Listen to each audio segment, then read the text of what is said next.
지난 2006년 우리나라 농촌에서 멸종위기 생물의 대규모 서식지가 발견돼 화제가 됐습니다. 바로 긴꼬리 추구새인데요. 마치 갑옷을 입은 듯한데요. 3억 년 전의 모습을 그대로 간직하고 있어서 살아있는 화석이라고 불립니다. 그런데 놀랍게도 이 생물이 발견된 곳이 바로 우리의 논입니다. 친환경 농법이 확산되면서 녹색 사막으로 변했던 논이 풍성한 생태 공간으로 되살아나고 있습니다. 논의 다원적 가치를 알아보는 그 두 번째 시간, 단순한 식량 생산의 터전을 넘어 습지 생물의 기반이 되고 있는 논을 만나봅니다. 수천 년 우리의 가장 소중한 먹을거리를 길러낸 곳, 그리고 수많은 생명체들이 공존하는 삶의 공간. 우리가 알지 못했던 논의 놀라운 가치가 밝혀집니다.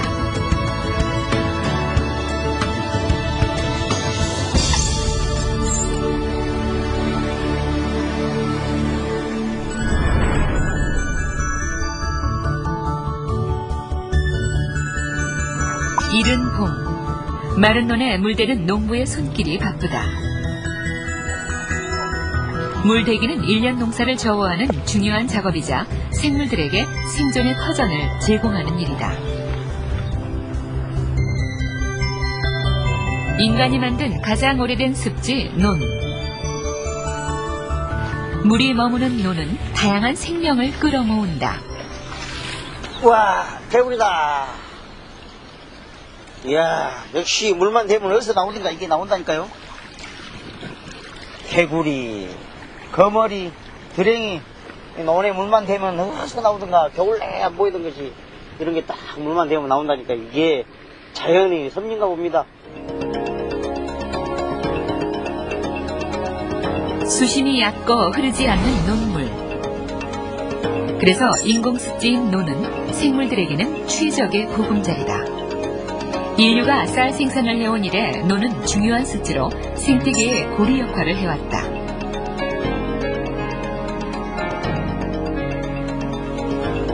풍부한 먹이사슬이 살아있던 삶의 공간. 하지만 더 많은 식량을 생산하기 위해 더 많은 농약과 화학 비료들이 뿌려졌고, 다양한 생명체가 공존하는 생명의 터전이었던 논은 오직 벼재배만을 위한 공간으로 변해왔다. 그 사이 논 생태계는 어떤 변화가 일어났을까? 농약을 사용한 관행논과 농약을 사용하지 않고 동물 퇴비를 사용하는 유기논은 위성사진상으로도 쉽게 구별이 간다. 일반적으로 유기논은 관행논에 비해 어두운 색을 띈다. 유기논과 관행논의 생태를 비교해보기로 했다. 비교 방법은 논흙과 논물 속의 생물 조사. 먼저 같은 크기의 사각틀을 논바닥에 고정시킨 후 깊이 1cm의 흙과 논물 그리고 부유물을 함께 채취해 분리 보관한다.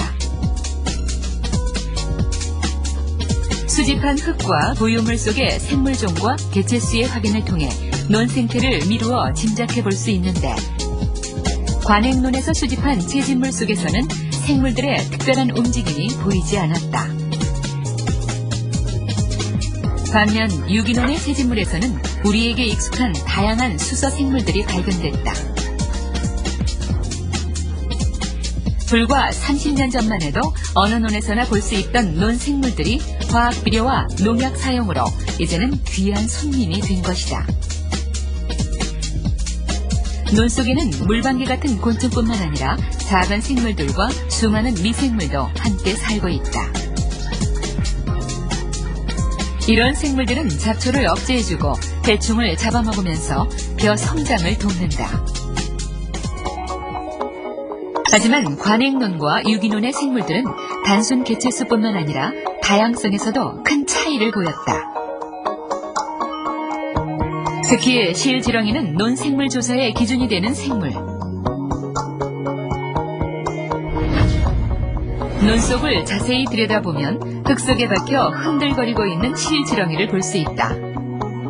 실지렁이의 꼬리에서 뿜어내는 흙은 논 표면에 끈적이 침을 만들어 잡초가 싹 틔우기 어려운 환경을 만들고 땅을 기름지게 한다. 실지렁이가 많다는 것은 그들이 먹고 사는 상위 생물 역시 많다는 것을 의미한다. 유기논에서는 최근 보기 드문 다양한 수서 생물들도 만날 수 있다. 이들 중 환경에 민감한 수서 생물은 유기농의 지표 생물이 되기도 한다. 녹물 6리터당 꼬마 둥굴 물벌레가 5마리 이상 발견되면 이 논은 3년 이상 농약을 치지 않았다는 증거다.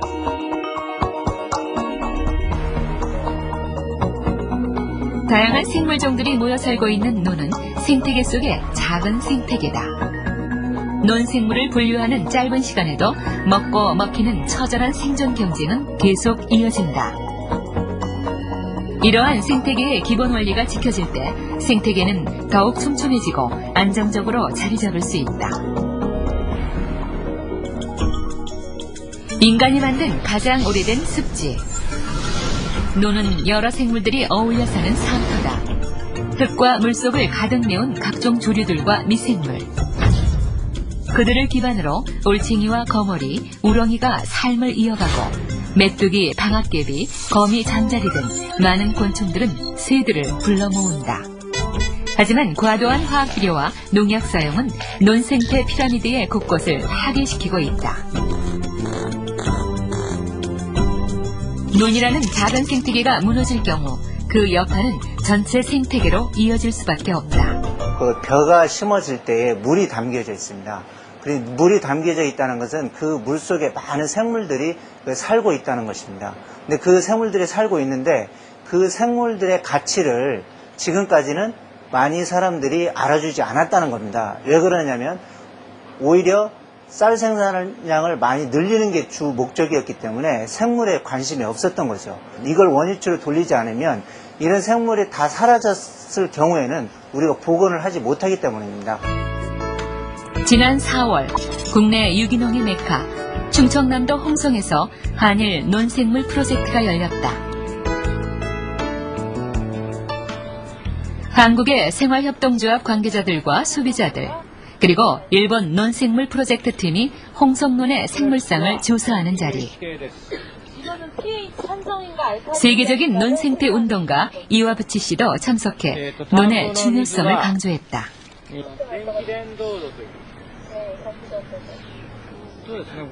홍성은 전체 농가의 90%가 유기 재배를 할 정도로 자연을 배려하고 있습니다. 이것은 홍성의 논 생태를 조사해 보면 바로 알 수 있는 사실이죠. 이날 행사에서는 논의 상태를 확인할 수 있는 다양한 방법들이 제시됐다. 정기 전도도 측정 역시 그중 하나. 농약이 찼나 안 찼나 이런 거를 확인할 수 있대요. 정기 정도를 측정하면. 그 밖에도 논 주변의 식물 생태 조사, 논 흙속 미생물 조사 등 홍성논의 다채로운 생태 조사가 이루어졌다. 또 다른 쪽에서는 논 수로에 사는 수서 생물 조사가 한창이다. 조사 방법 중에요. 개체수를 세는 것이 있고 그 생물종을 전체를 조사하는 게 있는데 그 중에 하나인 생물종, 전체 생물종을 다 조사하는 그걸 하고 있는 거예요. 별것 있으랴 싶었던 논에서 만난 낯선 곤충들이 신기한 사람들. 논 생물 조사는 논에서 자라는 벼 이외에는 모두 쓸데없는 것이라 생각했던 선입견 대신 농업과 환경이 뗄 수 없는 생태계의 고리로 연결되어 있다는 것을 가르쳐준다. 물문원을 통해서 이제 다양한 생물들이 서식하고 그것들이 그 다음에 농사 지을 때 벼의 생장에도 도움이 되고 이 자연 생태계가 순환으로 인간과 함께 공존할 수 있다는 그런 것들을 알게 되었어요. 그런 가치가 있다고 배웠습니다. 논에는 항상 물이 있기 때문에 많은 생물이 존재하기 마련입니다. 그만큼 풍성한 생태계를 갖고 있죠.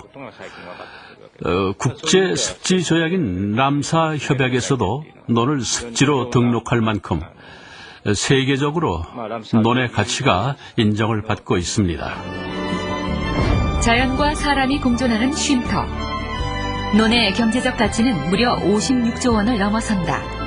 인간이 만든 가장 우수한 습지 논은 우리가 지켜가야 할 또 하나의 자연이다.